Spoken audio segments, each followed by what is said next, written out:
6 காவல் நிலையத்தில் நீதிமன்ற பிடிவாரண்ட்டும் மற்றும் பல்வேறு வழக்கில் தலைமறைவாக இருந்த கொள்ளையனை அறந்தாங்கி காவல்துறையினர் கைது செய்துள்ளனர்.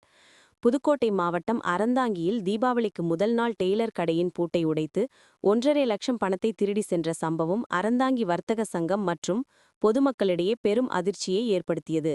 இந்த நிலையில் திருட்டு சம்பவம் குறித்து அறந்தாங்கி வர்த்தக சங்கத்தினர் சிசிடிவி காட்சிகளை வெளியிட்டனர். அதன் அடிப்படையில் மாவட்ட கண்காணிப்பாளர் அபிஷேக் குப்தா உத்தரவின் பேரில் தனிப்படை காவல்துறையினர் குற்றவாளியை தேடி வந்துள்ளனர். இந்நிலையில் அக்குற்றவாளி கேரள மாநிலம் பாலக்காட்டில் தலைமறைவாக இருப்பதாக கிடைத்த தகவலின் அடிப்படையில் சுரேஷ் என்ற கொள்ளையனை அதிரடியாக கைது செய்து விசாரணை மேற்கொண்டு வருகின்றனர். சுரேஷ் மீது தமிழ்நாடு முழுவதும் பல்வேறு காவல் நிலையங்களில் 40க்கும் மேற்பட்ட திருட்டு வழக்குகளும் 6 காவல் நிலையங்களில் நீதிமன்ற பிடிவாரண்ட்டும் 10க்கும் மேற்பட்ட வழக்குகளில் தலைமறைவாக இருந்தது விசாரணையில் தெரியவந்துள்ளது.